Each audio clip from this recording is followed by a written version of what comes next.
Hey, everybody. Welcome to the Stay Faithful podcast. I am your host, Ty Austin, and joining me today is a very special guest, one of the most entertaining women in sports reporting. I mean, she can sing, dance, and keep you in tune with all your local sports. A true triple threat. Give it up for Kate Rooney. How you doing, Kate? Well, amazing, because that's one of the best introductions I've ever gotten. Thank you so much, Oh, Ty. I just tell the truth here. That's it.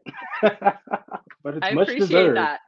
It's to be fair, it's been a long time since I really sang or danced, but I'm still gonna take the credit. We'll say that I can definitely still do that stuff well.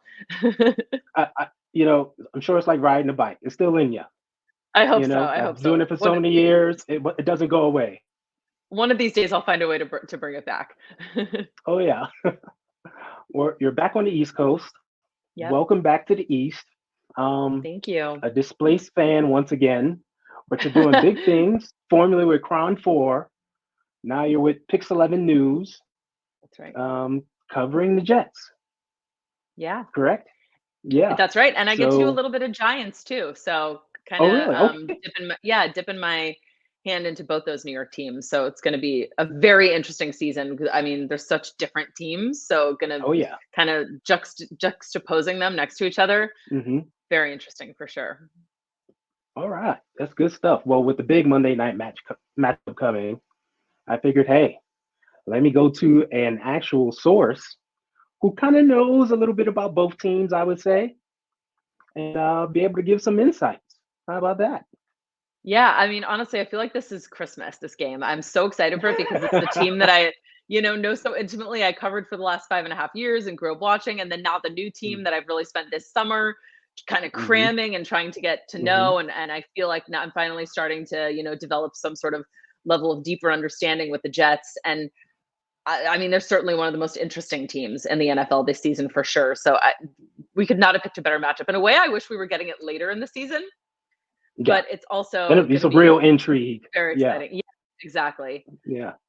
So hold on. So tell me, when a lot of people refer to the Jets, a lot of the faithful, some of the faithful, I should say, refer to the Jets as Niners Northeast because there's a lot of familiar faces there. How was Yeah. it when you first walked into camp and saw a few familiar faces? Yeah, I mean, that's fair, right? The connections run so deep. You've got Robert Saleh, the head coach. You've got Jeff Ulbrich, the defensive coordinator. You've got, I think it's 4 guys, no, 5 guys on the team actually who used to be in San Francisco recently. hmm All guys who were there when I covered the team. So it instantly feels like a little bit more familiar and a little bit more comfortable, I think, because you have some of those relationships already. And just I know the way Robert Sala operates, know the way he likes to coach, know the way he likes to run his team. Um, and immediately when you get there, you have a couple of players that you can kind of familiarize yourself with. You already know the details of their career, know the history of the way they've played and what they're capable of and their style of play. So it's been fun to bring that with me in my back pocket while I'm also getting to know the newer players on the team. New to me, I should say. Right, right. Um, did was there any smiles when you saw Coach Sala for the first time? Did he point you out and say, "Hey," or any of that? You know what? If he did recognize me, he has kept that to himself. It's definitely been a few Okay, years. I've only seen him in like a okay. press conference setting. So I don't know. I hope to get the opportunity to remind him one of these days. But I do have a funny story actually about Javon Kinlaw because Aha, he's do tell. I I met him the night he was drafted. Have covered hmm him for the last 3-4 years of his career. Remind me what year he was drafted? I think it was 2020. Um, 2020, yeah. was it 2020? Yeah. So I have interviewed him one on one multiple times. So right away when I walked 2019. into, was it It 19? was after the Okay. 2019 Super Bowl. So yeah, it was that Okay. So yeah, 2019 we're draft. Yeah, so and then the 2020 season. So um season, correct. yeah, so a guy that I've, known, or so I thought, for a while. So I walk into the Jets locker room and I'm chatting up a few people. And after a minute, when I see he's not super busy, I go over to Javon and I'm like, "What's up, Javon? I'm here on the East Coast." And he gives me a blank stare. And I said, "It's me, Kate, from the 49ers. We've talked a bunch over the years." And he was like, "I'm sorry, I'm really bad with faces and names." And at that point, I was like, "Javon, I've interviewed you multiple times. I've met you the night you got drafted. And he was like, yeah, I don't know. I'm sorry. So we made a little bit more small talk after that. And then I left and told him that he better remember me now. So hopefully he'll just feel too ashamed of that situation and remember me. But I was pretty shocked because I thought for sure that he was one of the guys who I knew better on that team. So I guess he's just so locked in. I guess that's the excuse. Either that or the sunglasses he wears all the time. Maybe he doesn't really take in details of faces that well. They're really dark, so maybe he doesn't see as clearly as you would think.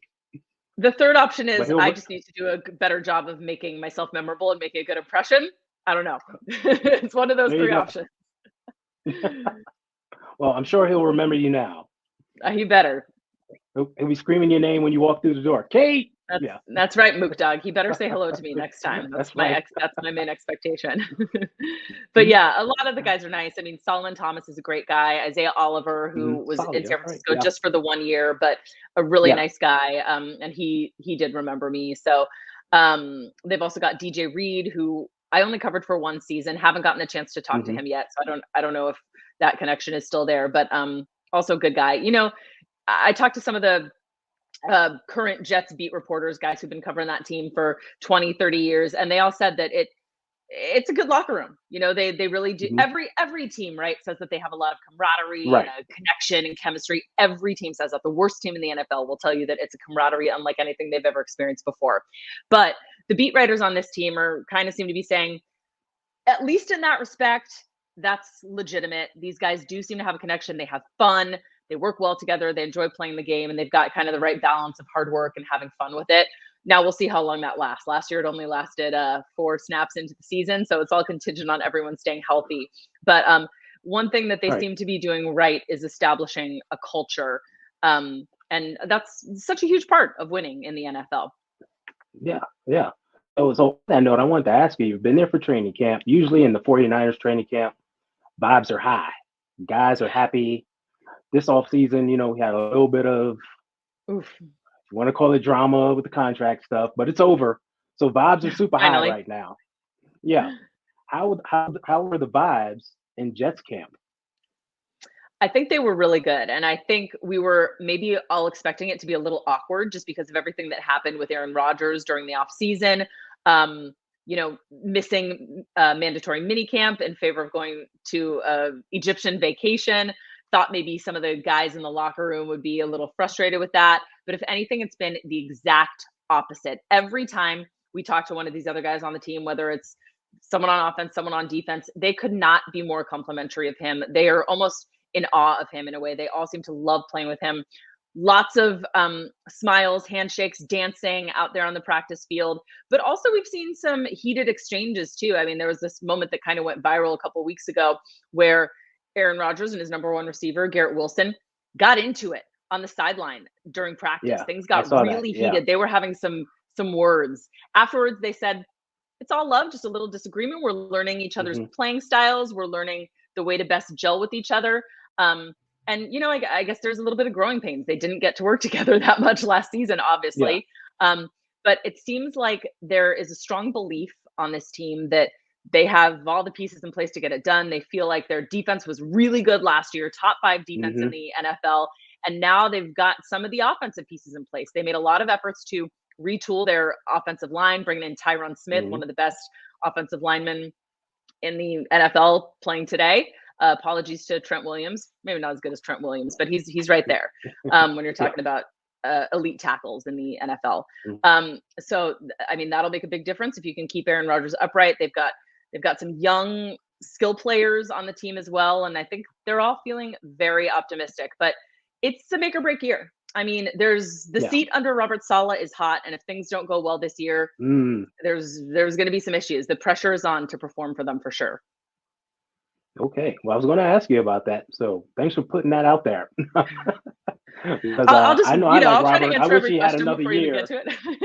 Yeah, I know. You're a pro at this, so it takes time to build these teams, and it does feel unfair so much of the time that these coaches and GMs aren't really getting a chance to see the draft picks that they put in, the trades and acquisitions that they've made come to fruition. It's such a win now mindset in the NFL that you Yes. really don't get that much time. So we'll see what happens. It might not be, if they don't make the playoffs, that is going to be an unbelievable disappointment. They are expected to make the playoffs. If anything, I think they're the Right. favorite in the NFC East. And so that might be a conversation. If they get to the playoffs, maybe that buys them another, but don't advance. Maybe that buys them another year. But the expectation is that with a 40-year-old Aaron Rodgers, your window is now. You got to start getting it done. Now. Yeah. Definitely. Age is definitely a factor. He's not getting any younger and coming off a major injury. Yeah, Right. got to get it now. So let's get to this game. You touched on a few points. And to me, this is the most intriguing matchup of week one. Yeah.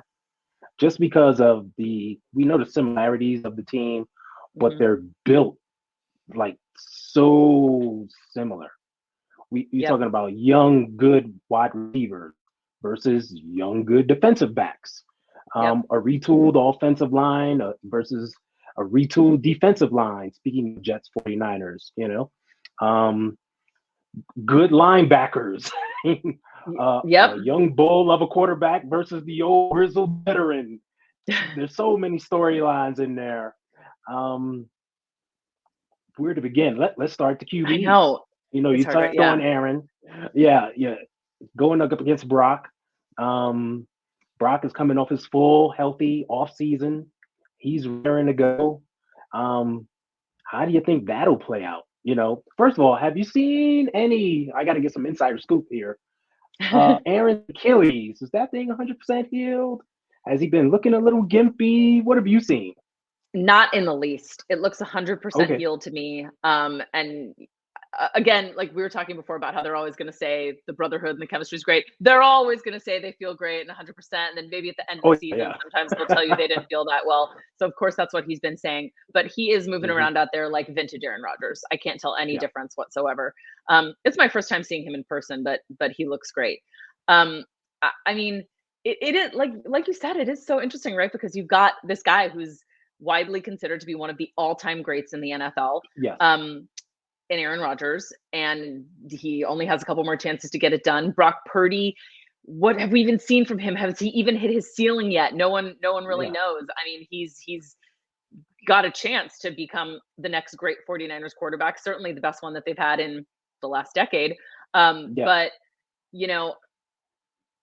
I think Brock, I should make sure that I make it clear. I think Brock Purdy has proven himself. I think he is top 10 in the NFL. I think he's a fantastic quarterback. I believe in him. I trust him when he's out there with the ball in his hands. I think he is underrated in certain ways. He can make off-schedule plays that people don't talk about enough.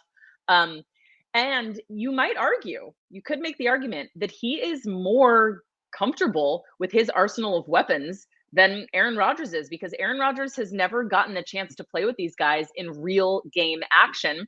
And even though Garrett Wilson is very capable and they practice together a lot, he's a great receiver. I may or may not have drafted him to some of my fantasy teams because I want him to get me those points. But still, their chemistry on the field in game scenarios is untested. And then they have Mike Williams, who's the other starting receiver.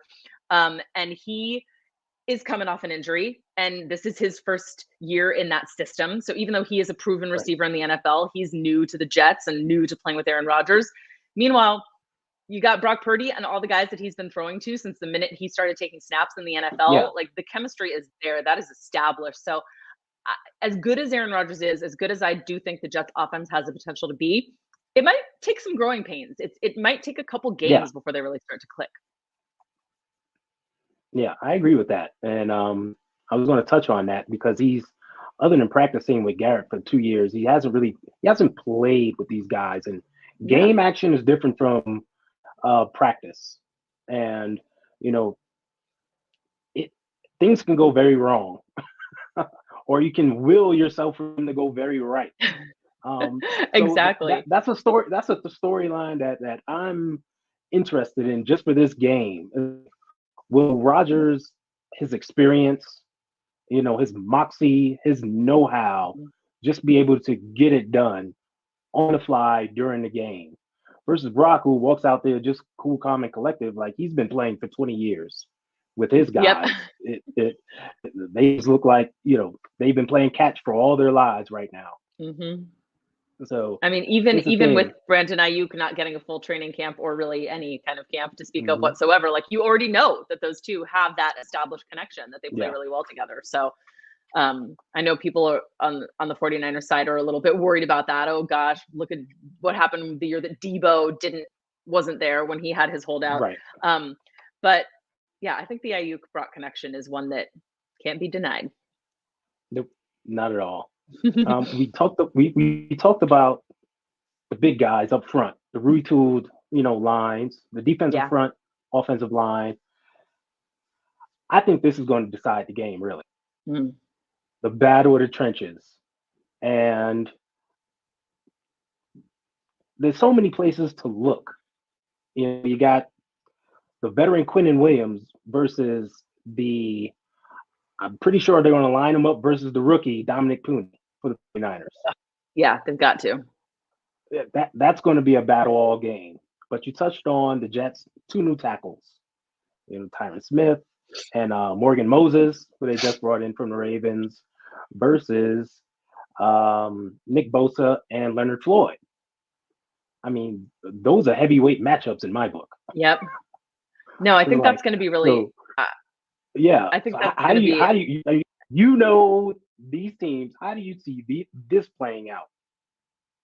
I mean, you're right. That is probably the matchup of the game, and it's going to be really interesting. And again, I think the 49ers might have the edge because you mentioned Dominic Pooney. Yeah, he's new.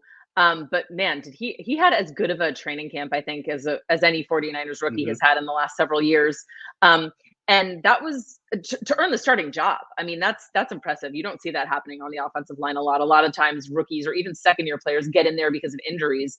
And the 49ers haven't had a lot of luck with the offensive linemen they've drafted in the last few years. But he certainly looks like the real deal. Going to be a big test. Doesn't get bigger than that for him. And Absolutely. And that's going to be incredibly interesting to see. All things being equal, Trent Williams is the best offensive lineman in the game, one of the best players in the NFL. So, I mean, anytime he's in the game, I think the 49ers have the edge when it comes to the offensive line. I mean, look at all the complaints that there were about the rest of the 49ers offensive line last year, and still they got it done because Trent Williams was always there. Don't forget too, Morgan Moses on the Jet side is coming off an injury as well. So he says he's fine. He's looked better, but he wasn't full go until a couple weeks ago either. So there's a lot of variables there. I am so curious to see Leonard Floyd because Nick Bosa really needs that compliment to him. They did not find that last year. Chase Young wasn't it. No. And they need that. And so yeah, that is the pure reason that they brought in Floyd. So we're gonna have to see how that plays out. Ooh, so Nick Bosa versus a coming off injury Morgan Moses. That's going to be fun to watch. Gonna be good. Can't wait to see it. We've seen years past when Aaron Rodgers has been with the Packers, how he's been peeking out the corner of his eyes going, where's 97? Yep. I can see him doing a little bit of that Monday night. Yeah. No doubt. Where's that guy? Oh, okay. He's over there. I'm going this way. You got to stay ready for Bosa. Yeah. And if we don't talk about the guys on the outside, I think we might both get yelled at from our respective people. Exactly. You talk about heavyweight matchup of receivers versus DBs. It goes both ways. So first of all, Brandon Ayuk, Sauce Gardner. I think that's like, Leonard versus Hearns. That's must-see TV. Do you think Sauce will travel with Ayuk? Do you think they'll do a little bit of that? Have DJ Reed travel with Devo maybe? How do you think Salah will play this thing? I think they're going to mix it up a little bit. They're not going to keep it, straight the whole game. We'll see a couple different looks from them. But yeah, I expect it to be mostly Sauce on Ayuk because he's the most athletic. They've almost got a similar build in a way, both long, tall, lean. Sauce is just so fast.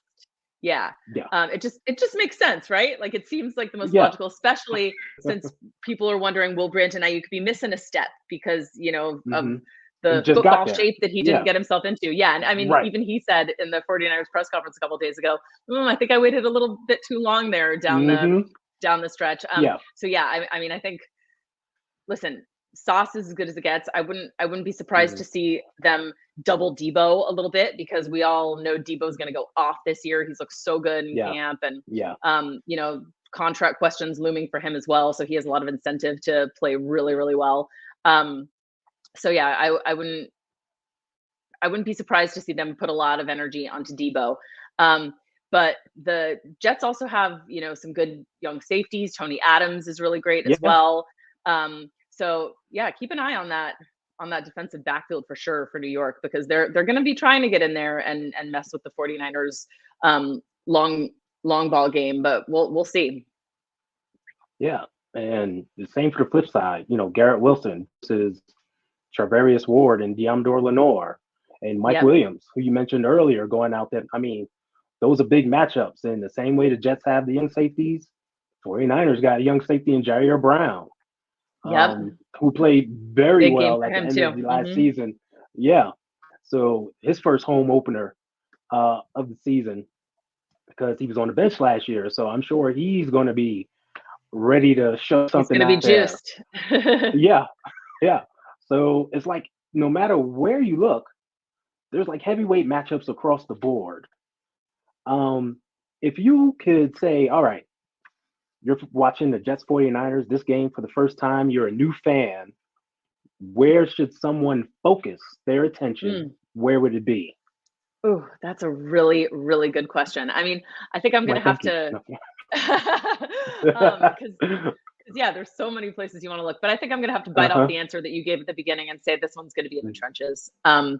You know, because that's going to affect so much of what these two great quarterbacks are able to do. It's going to impact really the whole game. The game starts there, the game ends there, and so that's what I'm going to be looking at the most, and seeing how those matchups unfold and who's winning at the line of scrimmage.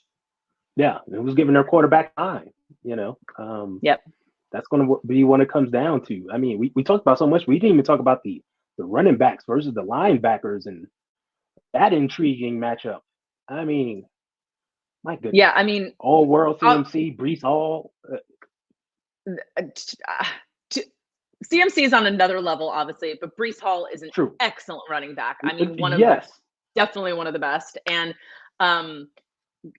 you know, the O-line is going to play a part in that for sure. So that's another reason why I'm looking at that. But I said the other day, I think you may have seen it on Twitter, like just watching CJ Mosley and Quincy Williams in New York the last couple of weeks, I am so impressed with that duo. That's a very good linebacker one of the most duo. Dynamic, athletic pairs in the NFL. And, you know, with Dre Greenlaw, not a go for week 1, right? Do I have that right? Yes. Yeah, so you are correct. He will not be out there. It's going to be very interesting to see, you know, how the 49ers are able to complement Fred Warner. So, I mean, I might give the Jets the edge on that, which is crazy when you've got a guy like Fred Warner out there. They've been the undisputed best pretty much the last several seasons. But I'm going to for sure be looking at Mosley and Williams out there to see what they can try to do. I mean, but really, no one can stop McCaffrey when he doesn't want to be stopped. So no. It's like it's your poison. Is he going to run? Is he going to want to pass? Will he throw the ball? We've seen him do that. Like, we've seen him do it all. We've seen him do it all. Maybe Kyle Shanahan should just take a page out of the book that he played in Stanford and like have him return some punts. Punts as well with this new kickoff. I don't think he would ever take that risk, but he could excel. He was a great returner in college. Yes, he was. Yeah, he gets beat up enough. He doesn't need to be back there returning kicks. Yeah. No, do not want to see that. No way. Yeah. Speaking of Kyle, you know, Kyle has had success going up against his former assistant coaches. I don't know what his record is, but I think he might have lost 1 or 2 games. That's it. But this is the first time I believe he's going up against a defensive coach, one of his defensive assistants. Yeah. And Robert Saleh. That's a heavyweight chess match in itself. That's really true. That's such What do an you think of that? underrated storyline that I have not heard that many Mm-hmm. people talking about. Because there's no question. I All up mean, here. say what you want about the way things have gone for the Jets the last couple of years. Like, there's no question that Robert Saleh is a great defensive mind, and I think he's Mm-hmm. a players' coach. I think the players respect him and like him a lot. So yeah, I mean, battle of the wits, right? Like, Yeah. can Kyle call a better offensive game than Robert can call on the defensive side? I mean, Uh-huh. we all know that Kyle has a lot of faith in his own play calling, and I think most 49er Yeah. fans should too. I know there's been some questions over the years, but at the end of the day, my answer to that is always, who do you want instead? No one. There's Yeah. no one that you want out there in today's Yeah. NFL over Kyle Shanahan. No. And I think Robert Saleh has yet to earn that as a head coach. So I think, is this the first time they've played each other? I think so. Yeah, it is. Right? That's what Yeah. I mean. So This is a key matchup here. yeah, An so intriguing one. really interesting for sure. And you know that they have a great Yeah. deal of respect for each other. They're Oh friendly. yeah. So yeah, can't wait to see how that shakes down. Yeah. It'll be big hugs before the game, a lot of No doubt. smiles, and then it's game on from there. Yep. So we can definitely see that. Um, Seeing as you know both teams, like if you can say like what's one key to victory for each team? What does each team have to do well in order to win this game? What would you say from both sides? I know it really sounds like a cliche, but I think that the ultimate thing for both these teams is going to be to execute their own game plan. That's when the 49ers have not played well over the duration of the Kyle Shanahan era. That's been what's happened. They've played down to the level of teams that they're playing against. They haven't executed the plays that we know that they can make. They made sloppy mistakes, maybe too many penalties, things like that. So execution is going to be key. For the Jets, it's going to be figuring out how to play together in that setting and doing it well. I mean, this is still a really untested group of guys together, and they want to set the tone that they are a contender in the NFL this season. So to do that, again, you got to play a clean game. You got to limit the mistakes. You got to certainly not allow any turnovers. And if you can, create some turnovers for the Yeah, opposing team. So that's what it's going to come down to, I think, for both those teams. yeah, I tend to agree. Yeah. 49ers is definitely always playing clean football, play 49er football. Don't beat yourself. Don't shoot yourself in Yep. the foot. And like you said, in the past, that has been the case. They haven't lost the teams. They pretty much beat themselves. Whether it's We've seen it time penalties, and again. turnovers, gunplay, yeah. So I know the entire faithful is just coming out saying, come out and play a clean 49er football game. And come away with the win. Oh, Yep. man. You're So ready much. for it, Ty. I can So tell. much. I'm ready for it. I'm ready to go. Is there any way we get picks to put you on a plane to come out and cover the game We in talked person? about it, but ultimately it's just not going to work out this time, unfortunately. But you know Mm. what that means? I get to watch it from the comfort of my couch, and I'm very much looking forward to that too. Hey, there's nothing wrong with that. There's nothing Yep. wrong with sitting down But in your own space and just watching the game. sometimes it's the best. I do think it's going Yeah. to be electric out there for sure. Going to be a great vibe. You'll have to let me know what the vibe is like at Levi Stadium. Yeah, it's going to be rocking for sure. Playoff atmosphere in week one because Yep. this is a big one. I know. Like I said earlier, It does most seem like it intriguing matchup has of week potential for one. that. Yeah, Yep. and we talked offline. You said you wish this came later in the year. That would have made it even better than what it is. Yep. But the NFL knew what they were doing, scheduling this week one. They did. Way to start things off with a bang, NFL. And if both these teams have their way, I'm of the opinion that it's going to be tough for any team in the AFC to get through Patrick Mahomes and the Chiefs if they stay healthy. But in theory, this, if the Jets do what we think that they are capable of doing, it could possibly be two Super Bowl teams. So who knows? Maybe there will be a rematch. I don't know. It would be a little bit of an upset in my opinion, but stranger things have happened. Yeah. Well, last year we saw in Hard Knocks that they were predicting a Jets Niners Super Bowl.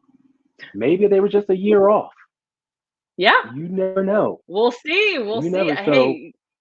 So we might see you in New Orleans this year. Yeah. Oh, that'd be great. Let's manifest it. Yeah. Okay. Kate, thank you so much for joining me. This was great. I really appreciate it. Um, you have a great rest of your night. We're going to speak again. This is not the last time because I'm a fan and you're awesome For and sure. we faithful. We speak together and we're in the same city now. So hey, I let's do know, it. it's incredible. And no, I mean, the 49ers, listen, I have a lot of friends even before this who are Jets fans, and they've got a really Mhm, devoted fan base too. They've been through a lot. mhm. They've suffered through it with this team, Yeah. but there's no one who comes out and supports the way the 49ers faithful do. So, um, truly one of the all-time great fan bases, and it's so much fun. Thank you for giving me the opportunity to come on here and talk a little bit of 49ers because Oh, I've been talking a lot of New York sports lately, and it's been so fun, but it's fun yeah. to talk Bay Area sports a little bit too. So I've had a lot of fun talking to you, Ty. Thank you. Heck yeah. Well, thank you very much. And that's our show. Everybody, stay faithful.